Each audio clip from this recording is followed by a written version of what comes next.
Happy Tuesday. Welcome back to the Wolff Den presented by Win Again Academy. I'm Matt Wolff, founder and CEO of Ticket Time Machine. Today we're continuing the guests of world-class athletes on the Wolff Den. Yesterday we had Patrick Young, former basketball player. Today we welcome Robert Esmie to the Wolff Den. Robert, how's everything going? Fantastic. Ow! Wolfgang in the building. What's up, Matt? We just finished celebrating Thanksgiving. Lots to be thankful for. Plenty to be given. Yeah, that's great. You know what? I think last year I did a Canadian Thanksgiving post, and I got caught up and didn't do it. So hopefully, all of our Canadian listeners, which I have no idea who they are, but hopefully they had a great holiday and ready to move forward with some good things happening. For the people who in the audience who don't know who you are, Canadian or not, Yeah. give us a quick introduction, and then we'll get into everything. Myself, I born and raised half my life in Jamaica. I've always said I have a natural speed for catching the chickens and the goats. I didn't realize that's natural training by my grandpa to go get the goats and the chicken early morning, running to school before the bell goes. If you're late, you know you're gonna get a butt whooping. So we probably run about a mile or so. So I learned to run on top of the gravels and stuff like that. Don't cut my bare feet. So those were natural attributes of training. I didn't realize I was marked upon, right? And touchdown in Canada. It was cold as hell. Telling you, even in August, September, I'm wearing long johns and skidoo stuff in gym class because I was still freezing. Make a long story short, I decided I wanted to become an Olympic champion and went on a quest for 6 years to attain that, which we got the gold medal, some world championships along the way, Canadian championships. So overall, athletically, it was a great deal that accomplished with some obstacles along the way. But I can now say I am an Olympian. I'm an Olympic champion, two-time world champion, and a couple of bronze medals along the way. Yeah, unbelievable. What brought you to Canada?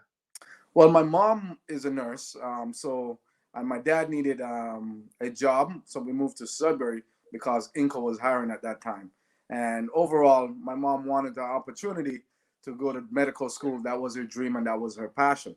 And she said, "You know what? Let's go to Canada." Back then, Mr. Prime Minister Trudeau was allowing immigrants to come into the country and open up for the black folks. So she said it was a great invitation and no regrets. She came here and built and laid her legacy as an immigrant in this country, and she wanted a better education for her kids, and that is what landed me here. And with regards to being an athlete and the Olympics, were you able to? You're dual citizen, so you could have qualified for either. How does that work? That's right. So I had a Jamaican citizenship as well as Canadian. At the time, I chose at the time was to go for Canada because this is the majority of where I was living in the later years in my teenage and going forward. So I represented Canada as a junior, and I had to make the switch as a senior quickly if I was going to run for Jamaica or not. At the time, back then it was only Raymond Stewart, Merlin Ottey, just a few big names were coming out of Jamaica. So I felt like sponsorship wise, since I'm building my roots here, it's easier for me to get sponsored to fuel this dream. So I decided, okay, let's run for Canada. I wanted to back back in the '88, we had a lot of controversy with the drugs matter with other athletes, and I felt like I wanted to restore Canada's name and Jamaica's pride. And I took the quest. I wanted to be able to do that.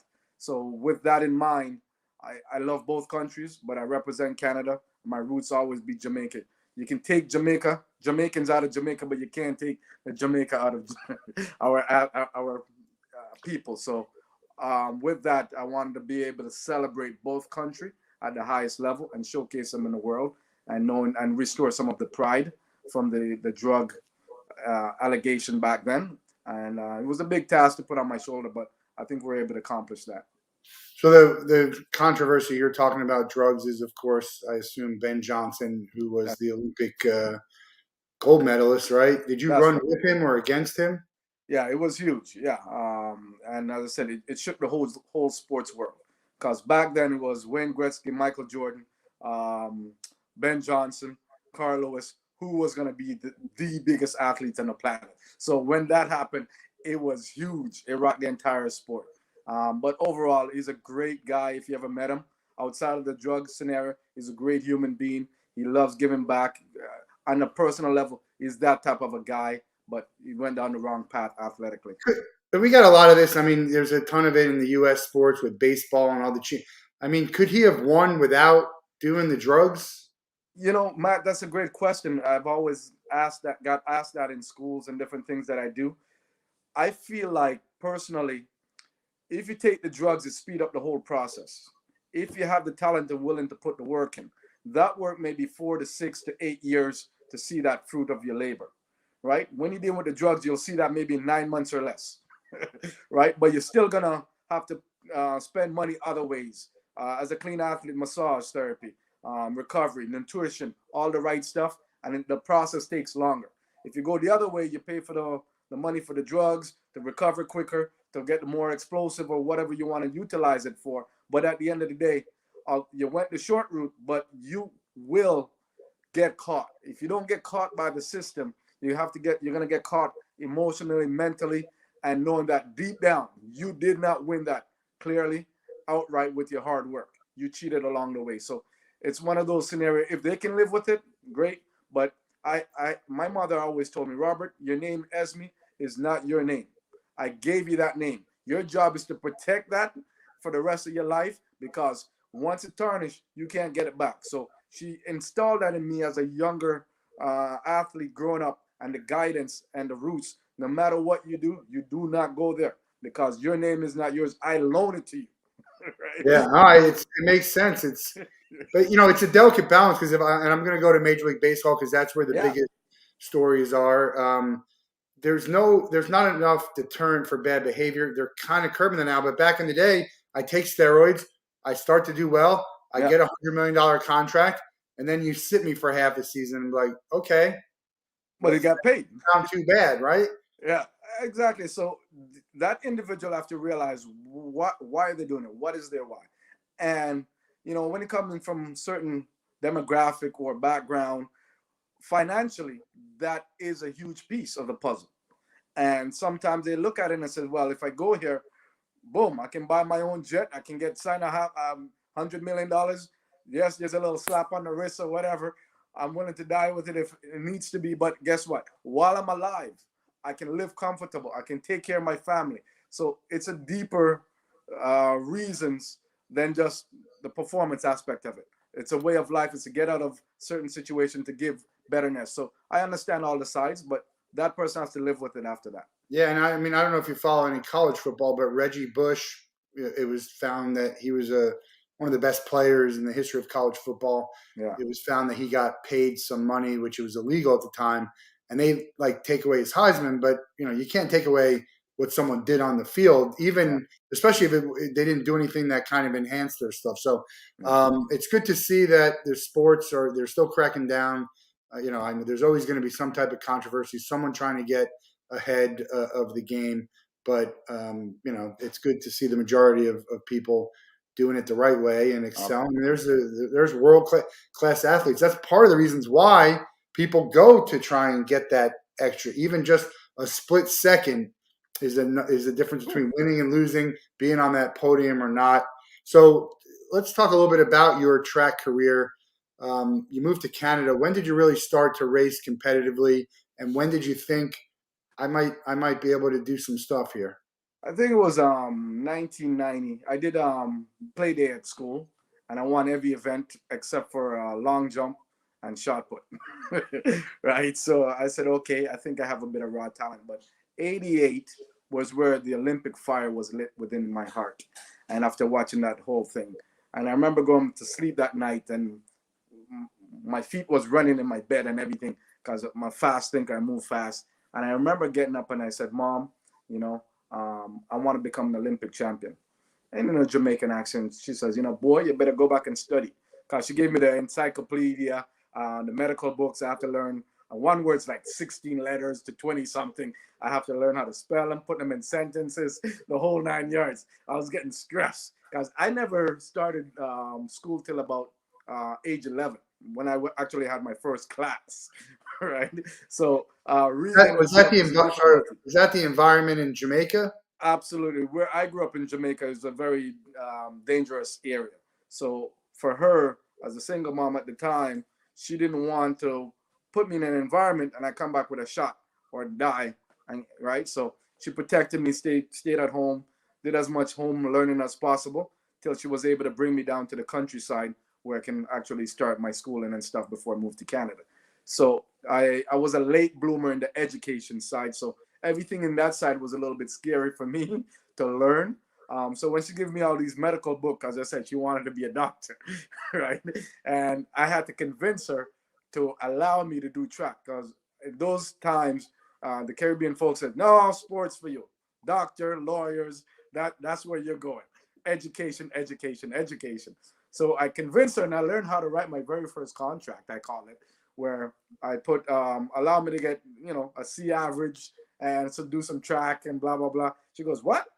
See, come here. Let me look at you. See what? Eh? What's wrong with you? I want A plus. Do you understand me? Yeah. Right? Don't no C here. All right? You take that C and throw it out." So for me to compete in Canada, I had to maintain an A average in school, right? And that allowed me to compete internationally. So after making my first contract, I call it sometimes, did I sign something with the devil? I don't know. Yeah. Right. So I made my first contract with her and she allowed me to do track. So I traveled. I was one of the youngest to travel the world. I think I was 16, where I went to Martinique and I lined up against Carl Lewis, some of the greatest sprinters of all time. And high school, Robert Esmie. I remember when Carl Lewis ran, I think I got like 10 meters and then they were gone. The whole race, I think I lost by 60 meters. My very first international meet, right? And I was like, whoa, man, I think I have a lot of work to do. And this was grade 9, right? So I left there and put some work in over 4 years with my coach here because I hired my coach, my lawyers, everything. And by grade 11, I got a phone call from Ben Johnson. I was after the drug bust situation, and he's coming back and he says, "I heard you have one of the best start. Could you come and do some training with me?" My mom got on the phone. "Who's this?" "No, my son not leaving school. If you want him on the weekend, you can pick him up and bring him back to me in my house." Right? So they sent me a transportation, flew to the airport, boom, got down there, doing some starts, cameras everywhere, beat him out the blocks from 0 to 40, right? And then all of a sudden at 40 meters, I saw his leg lift and boom, it took off like a jet. I'm like, whoa, right? But I still made a little bit of coin off of him from 0 to 40 because we had a 10-meter test, 20-meter test, 30, 40, 60. I lost a 60-meter bet. But then after that, I remember I made the first Canadian senior team in 1993, and I showed up in Stuttgart. In my quarterfinals, next to me was King Carl Lewis. I looked up to him. He looked down at me and said, "Sir, you don't remember who I am, but you remember Martinique way back 4 years ago? You whooped my butt, but today I'm going to whoop your ass." He's like, "What? Who the hell you think you're talking to?" Right? So the starter says, "On your marks," in German, "have a mark," or whatever. I jump into the blocks, right? Energized. I want to see how much I've improved over 4 years. And literally, I came flying out the block, 60-meter. I'm on world record pace here. I'm in front of Carl Lewis. 70-meter. I looked through my ivory mirror and I saw his legs start lifting up. 80. I'm like, snap, he's still not next to me yet. And then about 9, I see his leg came through. And then we dipped him. And he looked over and said, "Who are you?" Back then, I gave myself a nickname. "I'm the Flash." He goes, "Well, you're going to be famous." I said, "Thank you, but no disrespect. But if my mama in this race, my mama got to go." Right? So at that moment, I realized, whoa, I'm about to go global. I'm all over the TV. I'm on the jumbo screen. And in that moment, I know, okay, a star is born. And I end up 11th overall in the rankings. And I end up with a bronze medal in the relay for our first Canadian medal. And that's when the Flash, Mr. Blastoff, was in the making of becoming star. And so when you won the gold medal, it was the 4x100. That's right. That was your only race, though, in the Olympics, correct? Yes, correct. In 1996, I made a press conference that I was going to break the world record in the 50-meter dash because I ran it in high school once, and in Los Angeles, I went 567, which put me number one in the world. That time, still stand up as the top 10, 11 fastest ever, right? So I did that in high school. So I figured, okay, I went and see my massage therapist. Everything is realigned. Made a press conference. We're gonna break the world record. Everything in training show indicates I was gonna break the world record. So on the way to Toronto, to Hamilton, to the meet, I got in a bad car accident. Couldn't move hardly. I ended up running that following day. My muscles were sore. Didn't break the world record, but I knew every time I left the blocks from 0 to 40, I'm always at a world record pace. It's what happened after that, right? So I remember going into '96. I was in so much pain I couldn't breathe, and later at the Olympic trials, I showed up in Montreal, and I remember the track was two different colors. The first 40 was sort of a older rubbery material, and then the last 60 was a brand new section they put on. And I remember I couldn't breathe and I couldn't go in the starting blocks. So I went to the starter because they love me and stuff. And I said, starter, you know, I can't go in the on your mark position because I can't breathe. I can't come out of the position.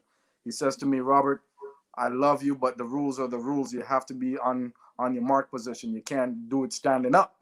So I said, okay, fine. I look up to God at the time, because we're very spiritual. And I said, God, I know I have a big mouth. I know everything's going to go down, but please, can I work a deal with you? Just help me make this team. And, I'll be the best boy ever. I'll lay back on my vocabulary and my energy and just calm it down a little bit. Whatever deal I could work with him. I didn't want to call him the devil. I don't know who he is, but I know I've been in the church system since a child. Every day, Saturdays and Sunday, I'm in church, different churches. So I got lots of Jesus in me, right? So I go in and I remember I got into the on the mark position, and the starter says set. I was in so much pain coming in the set position. The gun fired and everybody took off. You must understand, coming into the finals, I ended up running 10-1, which won my semifinals. All the stars have won their semifinals, but right for the finals, I just couldn't breathe.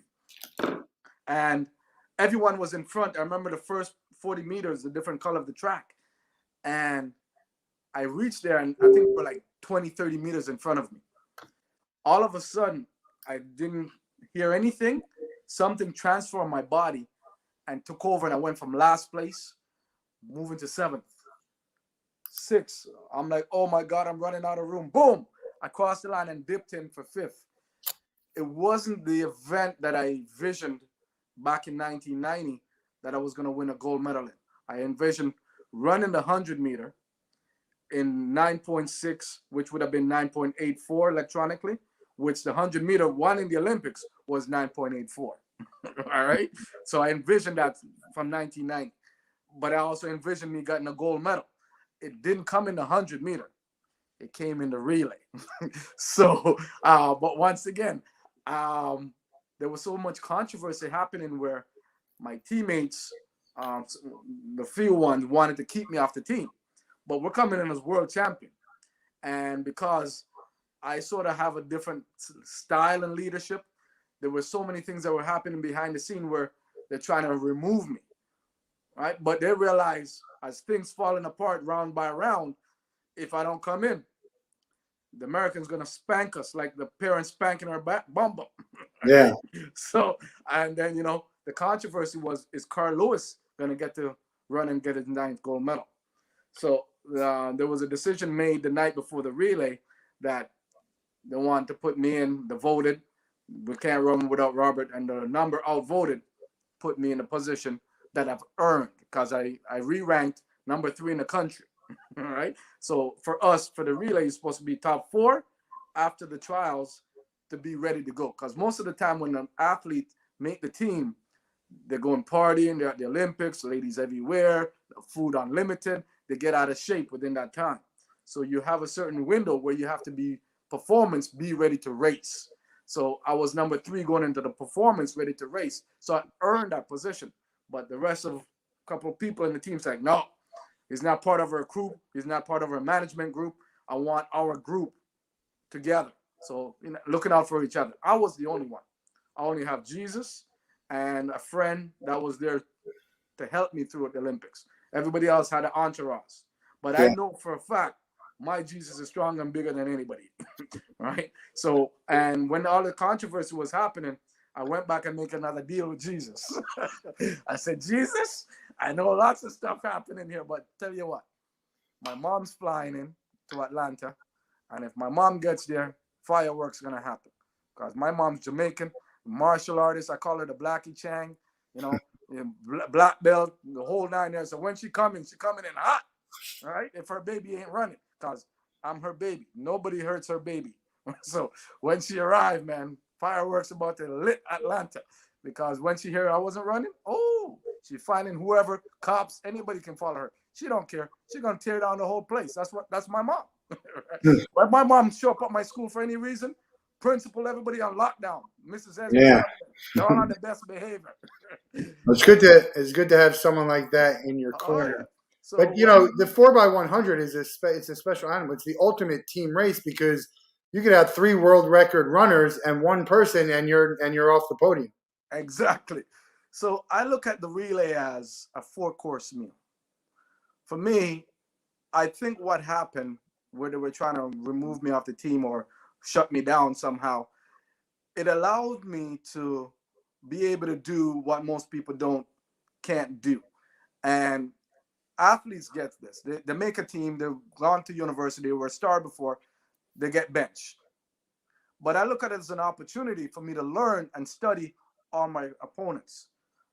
So when I have my opportunity to go in, I'm going to maximize that opportunity. So when I was sitting out, I'm watching all the Americans, the handoff, all the situation. I watch all the Canadians where all the mistakes are happening. And I made all my notes and I said, okay, I know God will bring me in. And trust me, it hurt along the way because I know I earned a position.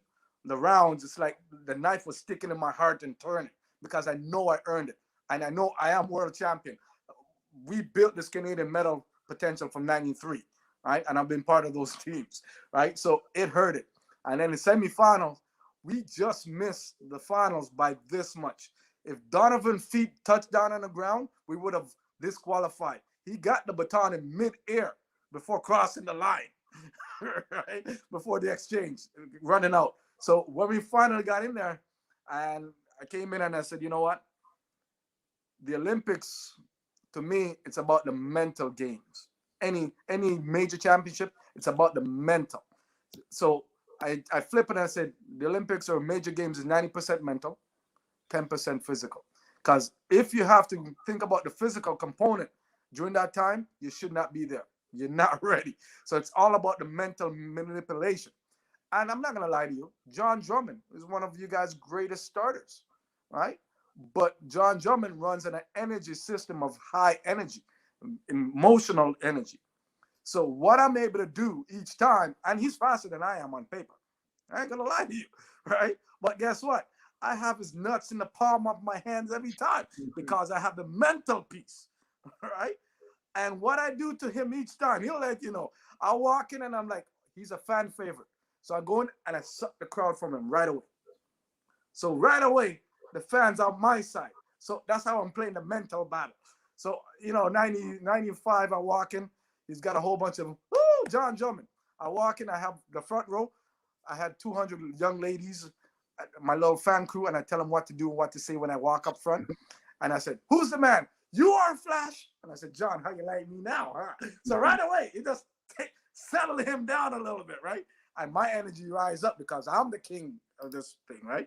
So within there, we dominated, we won the worlds. So now I'm coming into Atlanta. This is his country. This is his backyard. And I said to myself, how am I going to captivate this crowd of the United States?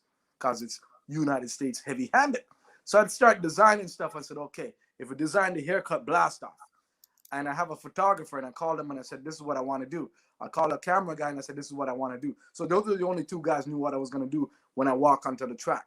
So I put on my sponsored hat, which you're not allowed, but I have a game plan for that in case I get sued.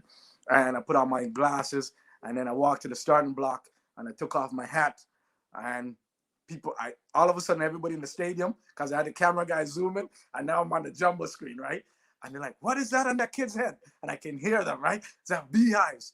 And all of a sudden, they're focusing on the lens and says, relax. Sorry, it says relay, blast off. And they're all ready at the same time as the camera went around, like hooked on phonics. I'm like, yes, I got him where I want, right? In myself, my mental state, right? So now he's don't know what to do because now I captivate the crowd.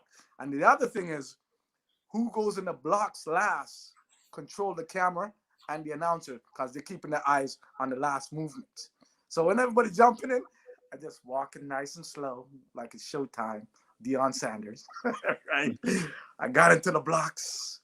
When everybody's in set, I control coming up last because now they have to hold longer, right? So I'm the one that's going to be held less. So I am playing with the rules, but on the middle of the line without crossing, right? Yeah. So, and then majority of the time when a gun fires, everybody hear bang. But if you tune in properly, the gun is actually fired. You hear the aftermath of the gun with the bang. So when I hear the trigger coming through and let go, the gun's already fired, but everybody else hearing the bang, and I try to react to the sound of the click because I have it at practice where I'm fine-tuning my stuff because I am not the fastest man, but I am the strategic lion. I know all the pieces, how to go in and grab it, right? Yeah. So when the gun fired, I'm already gone, and I figured if I can catch that momentum and that rhythm, I'll be able to catch John Drummond. And back then, my father passed away, so I put him in the lane ahead of me. And I'm like, I've never raced him, so I said, Dad, I'm going to race you that day. So I'm sort of calm, but I'm focused on just my father and remove the crowd, remove all the situation, so I can be executing what I've learned over those years. Because this is showtime, right? My job is to be able to hand off the baton to my guys and run the best possible legs and make sure it's safe. Once that is done, it's up to the next athletes to put on their flavor and their speed on it, right? So, and that's how we call it the 4-course meal. I'm the appetizer. But if your appetizer is so good, you don't want no damn meal. So you need to eat it though, because that's the way right. that's the way the race works. Did I read this right? You lost the medal. This medal got stolen. That's right. I went to a work engagement on a cruise ship with Royal Bank.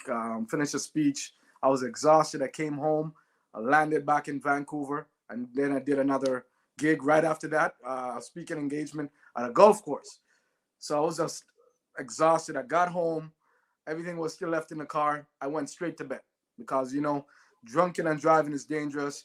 Tired and driving is dangerous. So I went straight to bed. My buddy called me and woke me up and said, hey, you're supposed to meet me here. I'm like, oh, I'll be right there. So I popped by this club and everything was underneath my seat, right, of the vehicle. I popped in for about 15 minutes. By the time I came back out, they pop open my door, removed my stereo, removed everything from underneath my seat, which was my medal, everything that was in there, my rings, all that stuff that was tucked in there was stolen. My former owner of the company that I work for, Kintech, he says, what happened? I told him the story. He's like heartbroken.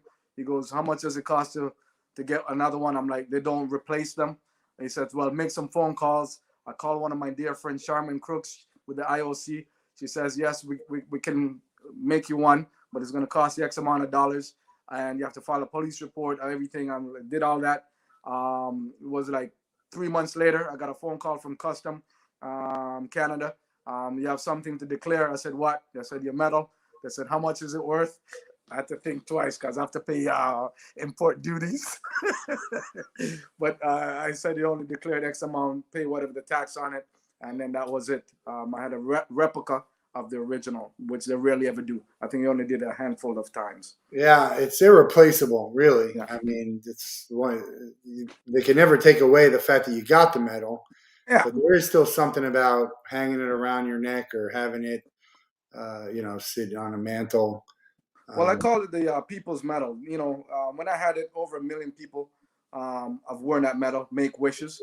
And a lot of them send me message how that medal changed their life by touching it, made their dream come true. So that's why I call it the People's Medal. But for me, I was upset, but I learned to let it go because I've already achieved it in my heart and physically. So I was able to be at peace with it. But the Mark says, no, It's a people's medal, as you mentioned. We need to give it back to the people. So that's why he flipped the bill and ordered it for me. This past Olympics, it was a weird scene. Partly because of they pushed it back. It's in Yeah. 2021 instead of 2020. No fans in the stands. But track and field is, it's usually up there with gymnastics and swimming as the most exciting event. Was it because of COVID? Was it because of Usain Bolt's no longer there? And there's some new superstars, but they haven't kind of achieved that status yet. What was your take on these past Olympics? I've really enjoyed it. I called it the mental games the year before because it was who's going to be mentally strong was going to perform. I did not expect so much great performance to happen, right? And then what made it difficult in North America is because of the time change. North America don't want to watch things live right now. They don't want to wake up whatever in the morning. So anytime they have it outside of Europe and North America, you won't get as much attention to it. But overall, I thought the performance on the track was phenomenal, male and female. The male was a lot of unknownish, but the female, what a year for all sports for female. They just brought the A game. And once again, I can't carry a child. A female can, right? That shows you the mental, the physical component where these ladies do it constantly. That us men, we're a bunch of wussies sometimes, right? Yeah. That step the game up and shine. And they've been in the back scene, and for the first time, you're able to see so many global performances of these ladies. I was so enjoying the Olympics. I was able to work from home, and I have a projector, big screen TV everywhere around the house. There was no moment that I'm not watching live each process and different sports because I love all sports. That's why they call me the speed doctor of all sports. I love all sports, and I love the performance and the emotional piece, but the mental capacity. In the U.S., you've got Sha'Carri Richardson, right? The young girls. You've got Gabby Thomas. You've got Allyson Felix. So many females that rose, Sydney McLaughlin, and performed phenomenal on the global stage. My guy Grant Holloway had a disappointing race, but he's going to be something. Once again, it's being in that moment. And don't forget, Grant Holloway, he's an energetic performance person, loves the crowd. And I think that's maybe one of the factors, and maybe the hurdle, because the crowd wasn't there, right, to give him that little extra for his performance. And I think he got caught in that little space there. But watch out for next year. Absolutely, world record and the gold medal is going to be his to take or his to lose, right? Yeah. But overall, I've enjoyed it. I love the battles. And I love everything with speed. I can't think of one sport that don't have speed. Yeah. No, it's important for almost everything you do. So some in the water, some on land. So after you're done racing, you started. Is that when you started Air Blast Off? That's right. I stumbled on it. One of my doctor friend, Dr. Kelsick, was doing a workshop, and at the time, my mentor, Mike Murray, he was supposed to go on a trip with him to do the workshop in the clinic. So he couldn't make it. So he says, what do you think of me taking Robert? Well, Mike says, well, Robert coached himself for the Olympics. He's been my assistant and stuff. He's got enough knowledge and expertise to make your stuff work for you. So he says, okay, we're going to Greece and Australia. So we flew out and we did some workshop. And he's like, whoa, you were brilliant. It was all right. And ever since then, I'm with doctors, chiros, surgeons, because in my other life, I also work in the medical field, right? And I'm the only one that shows up in the room is not a doctor. So they gave me an honorary doctor coat, stethoscope and everything, and says, you're a speed doctor. I'm like, all right, I'm a doctor amongst doctors. So ever since then, I stumbled on it and became the speed doctor. And he used to send referrals over because we used to get a lot of half marathoners and marathoners that got a lot of injuries, knee, back, and stuff. And he'll write on the prescription what's the diagnosis and how to fix it. And I'll go in and rehab that and strengthen and give them back to him within 6 weeks. So it became a successful program, and that's where this Air Blast Off started from distance running. Then I moved into kabaddi, football, NFL, CFL, name it. All sport now start coming to me for speed and explosive and rehabilitation. And that's how I developed the Air Blast Off in British Columbia. and now we've expanded group in Jamaica and now in Ontario where I live. Put a group together and we do camps all the time. And so, how old should someone be when they reach out? I've enjoyed working with all levels. The older kids, I like to do more one-on-one as much as I can, but I love the grassroots. So I always say I want to start with age 5 to 18, and I'll separate the groups because it teaches them the fundamentals early. If I can teach them the technique and the behaviors and the rhythm and the movements early, then later on they can excel. It becomes part of their DNA, right? The more you practice the good behaviors and better technique, the better you get and becomes normal. Running is not normal. Sprinting is absolutely not normal. But if you can correct those behaviors early like a sponge, you're going to have phenomenal athletes.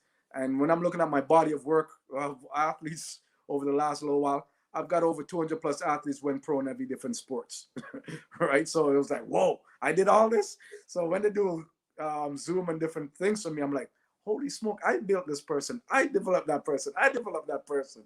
So it's sort of rewarding when I'm looking for the first time this year of the body of work that I've put together athletically with these guys. I gave myself a pat on my back and I say, thank you, Jesus, for the gift, and Dr. Kelsick for these guys for guiding me to that direction. Because I never knew I was going to go there, but it just fell into my lap naturally, and I developed it from there. What was the most surprising sport that someone came to you for? I think at the time it was gymnastics. I remember a girl, Gail Mackey. Her father was a doctor, surgeon as well. Because I said I've been in the medical field, and he says my daughter needs some help. We need to have her make the 2004 Olympic team, but she's missing her speed for her vault. What can you do for that? I said, well, I don't do gymnastics, but send her over. So I said, how long do I have? He said, 6 weeks. Isn't that what your flyer says? I said, yes, sir.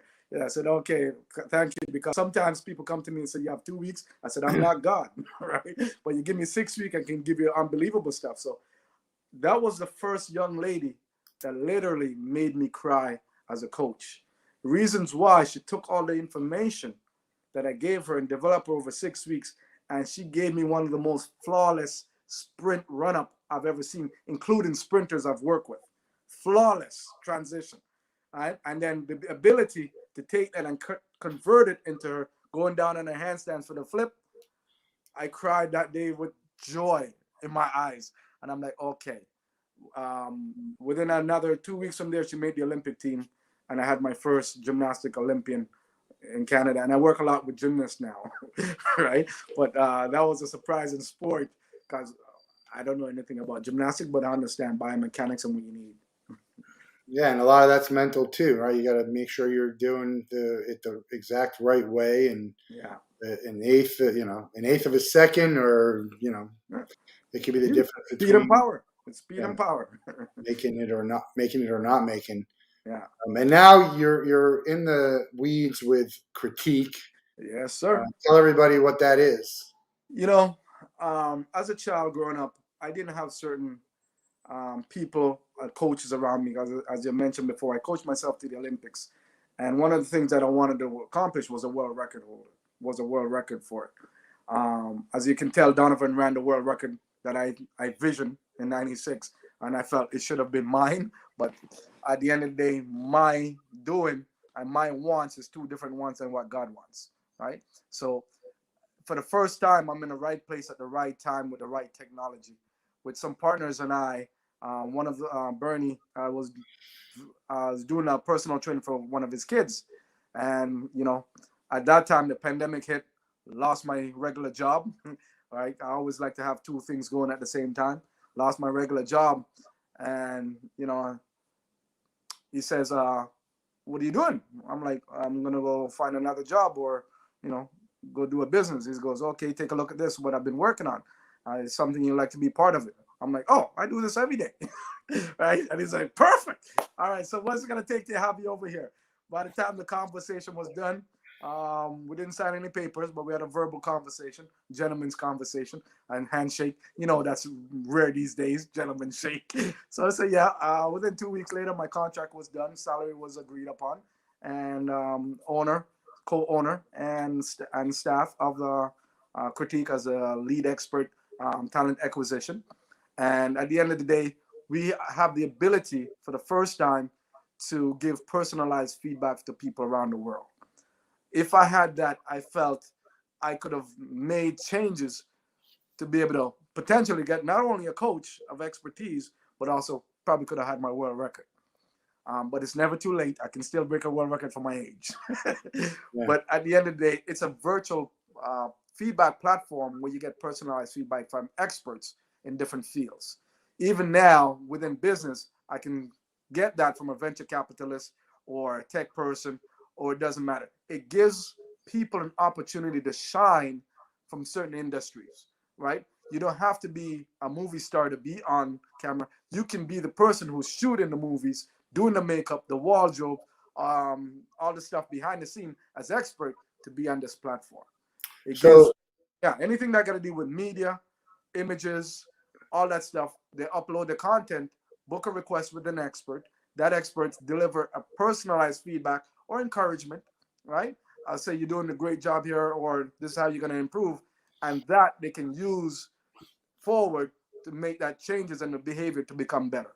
So it's something that they can use now and continuous. So far, myself would do some critique for some others, and it's a critique that will always come back because they're gonna improve, work on it, come back, upload that video, and says, "Take a look. How am I doing now?"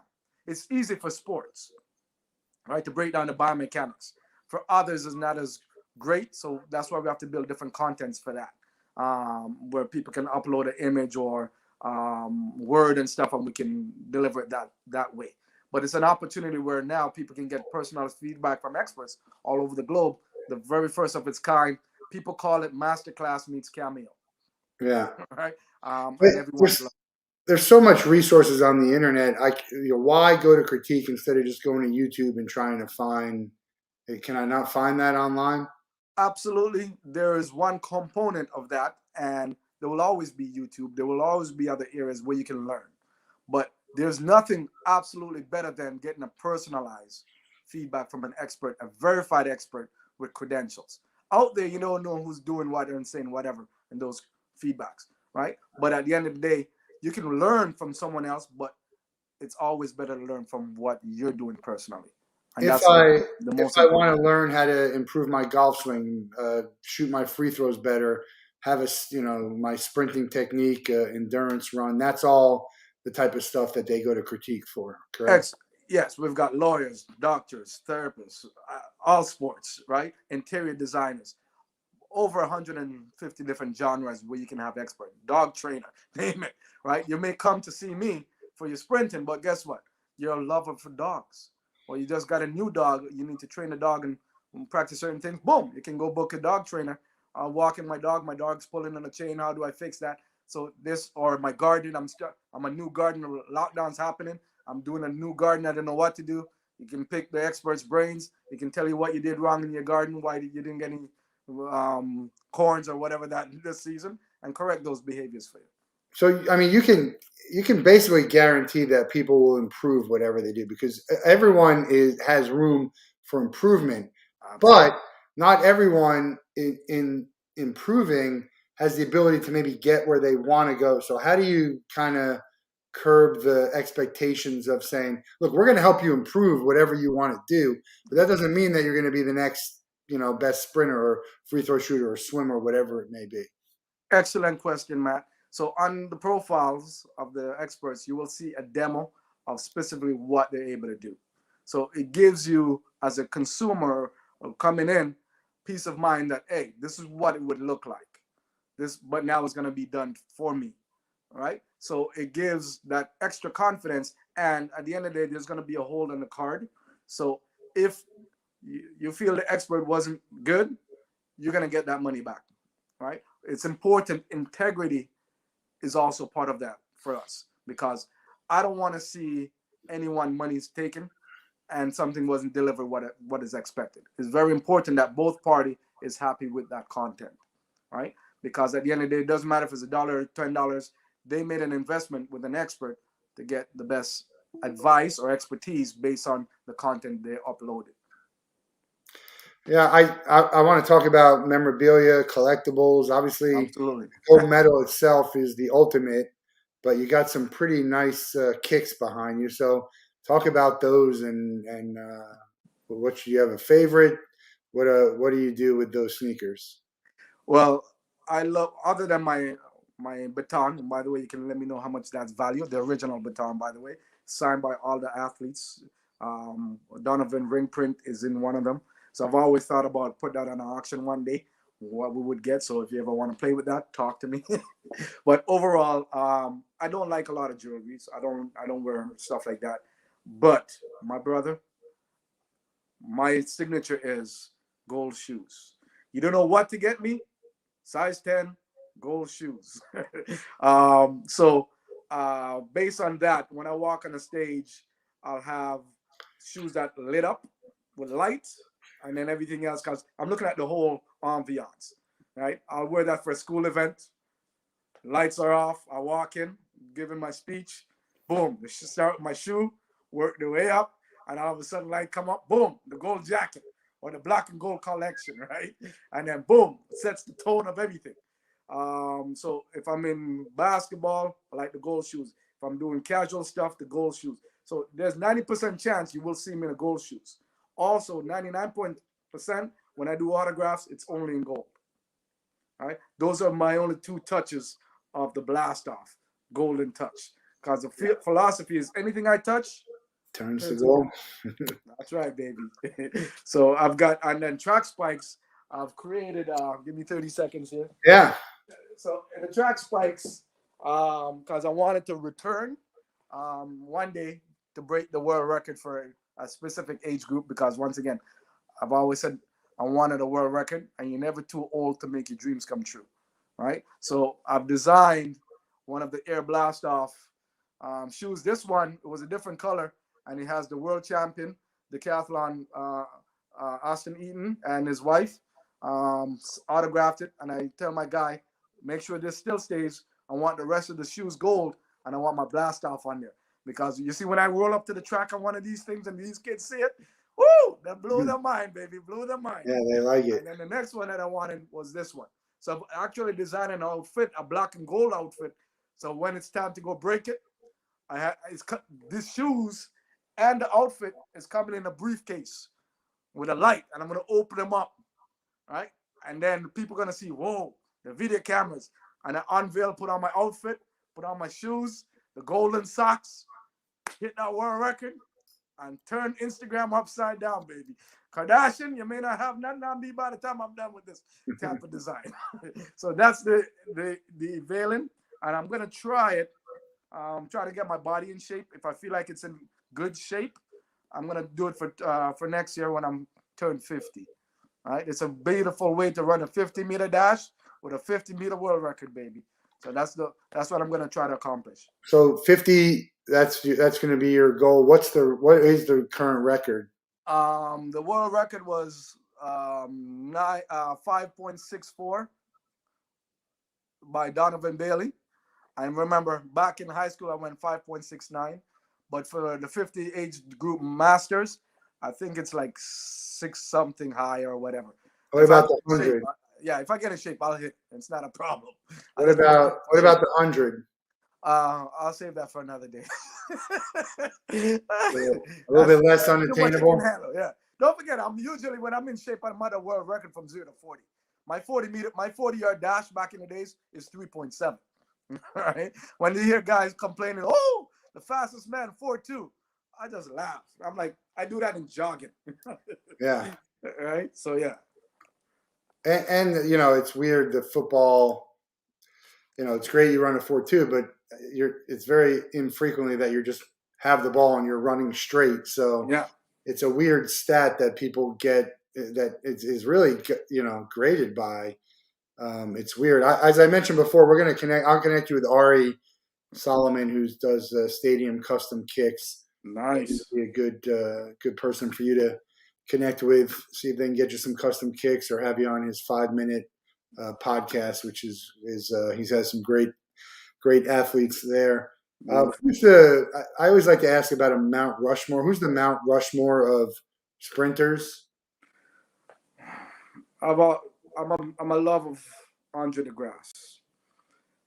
Yes, there's other athletes out there that could do other things other than, for male, because I call him the Showtime.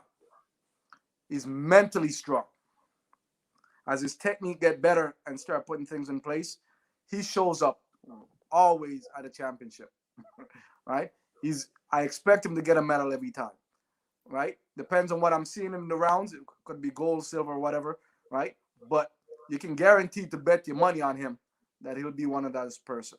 Same thing for the females, Shelly Ann, Eileen, right? These athletes are rare. There's only maybe a handful of them, right? Alex and Felix, the same thing, the mental piece. And these athletes are mentally strong. They show up at a championship for one purpose, to get on the podium, right? And they've put the work in and the body in to build that confidence to say, I can make that podium no matter what. Even if they're injured and you don't know at the time. Because they're so mentally strong, they can work through all the other pieces.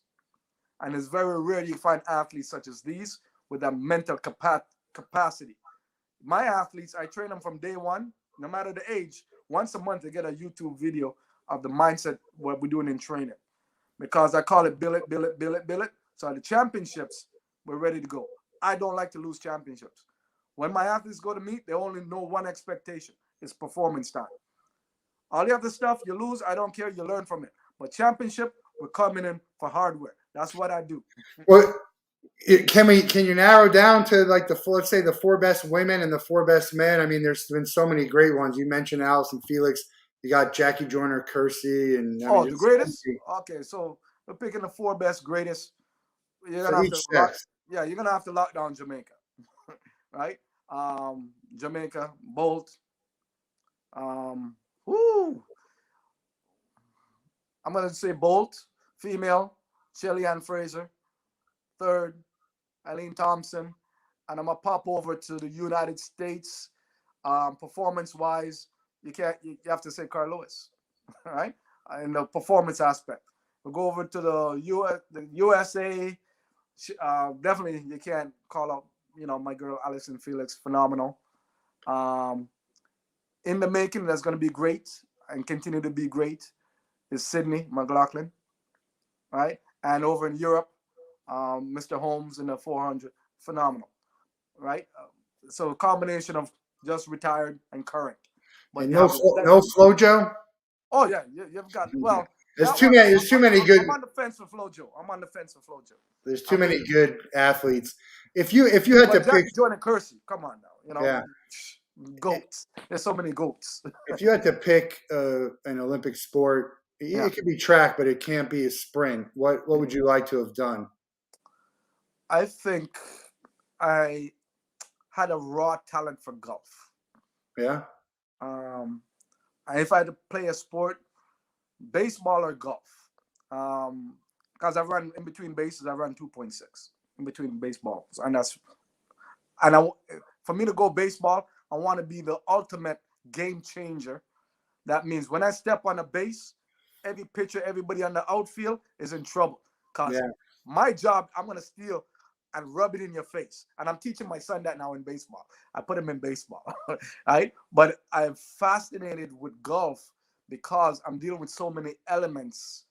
And it doesn't have to do with a team because the wind, the surface, all that other stuff. I love navigating through those challenges and how am I going to adjust my game to achieve greatness.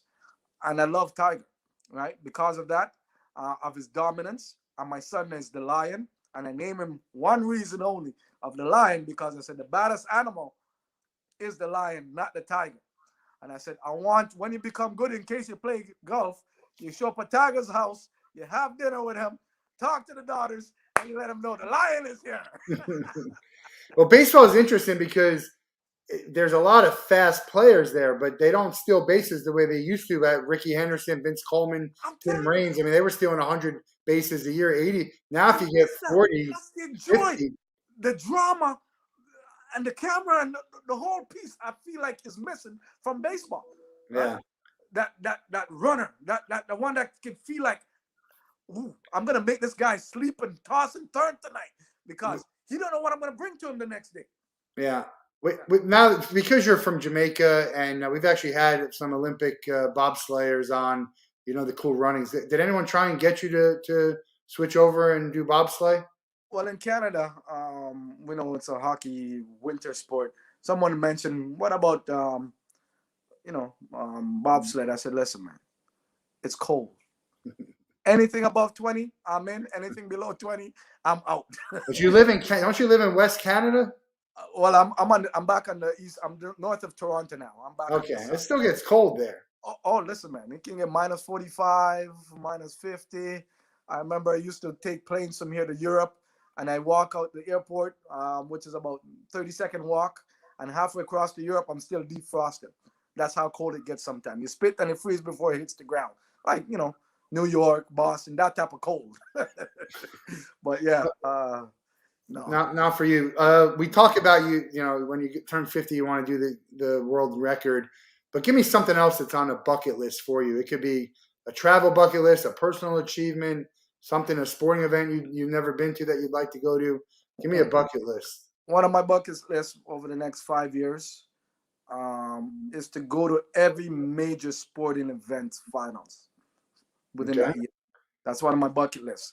Take my family and go to every final sporting events and go and enjoy myself. Because I love. What do we got? We got Major League Baseball, all the NBA, NFL, all of them. NHL. You got all of them. Canada, Europe, wherever we're going. Right? Water sports, car racing, all the major championships. Have you been to the Grey Cup yet? We won the Grey Cup. I've been to a couple Grey Cups. A funny story, I have the 2010 Grey Cup autograph ball and a poster. Right before the season start, I'm like, in my medical side, I deal with these guys, orthotics and brace, and I prep them. So I said, listen, guys, this year you guys are gonna win the championship. They look at me, I'm like, listen, anything I touch is gonna be turned into gold. So all the athletes were coming into my lab, getting the orthotics done, and I had to sign off. And I said, I want you guys to sign the jersey, sign everything, because you're gonna win this year. And guess what? They won. Who's on there that I might know? G. Roy Simon, Wally Barn, all them crew, but in 2010, that won it. Solomon, that was one of the best team they had that year. Yeah. Way in advance that I envisioned it, and they're like, "How did you know?" And then the funny thing is, every major sport that I go to, I have a winning record when I show up.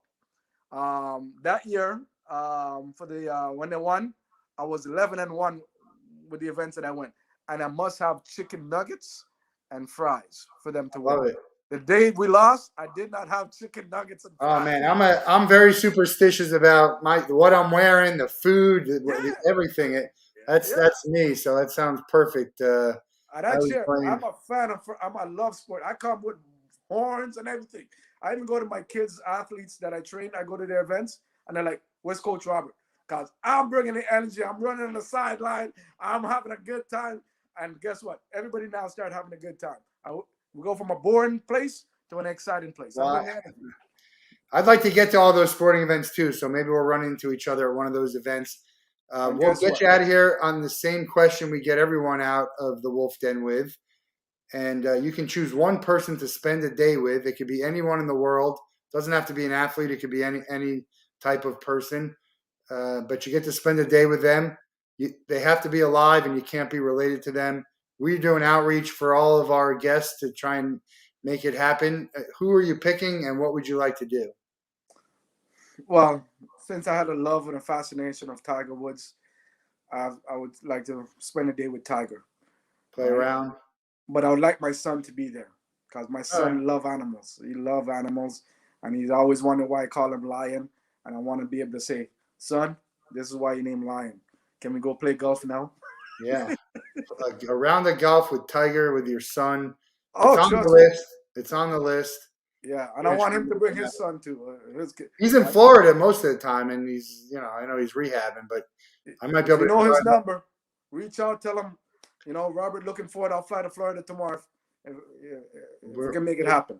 It's on the list. We're going to try and make it happen for all of our guests. Great chatting with you. Check out critique.com. They're really doing something there to help get whatever it is you're looking for, just to improve. And that's what sport is about, just improving, even And an helping inch, people. an inch, a second, whatever it is. That's the only way to get better, is to just keep improving and moving forward. And then also can find it at robertesmie.com and airblastoff.com. Check them out at the website, on social media. I'm sure we'll be talking again soon. But we got a great guest tomorrow, Wayne Hoffman, world-class mentalist and illusionist. I'm a huge fan of magic, and he's gonna knock our socks off. Wayne, I'm expecting to come over to critique. We have a lot of magicians coming Yeah. over within that circle. It's amazing what you guys can do and helping the other upcoming artists as magicians. So we'd love to have you. But people, remember, any event that you're doing, get your tickets from Matt.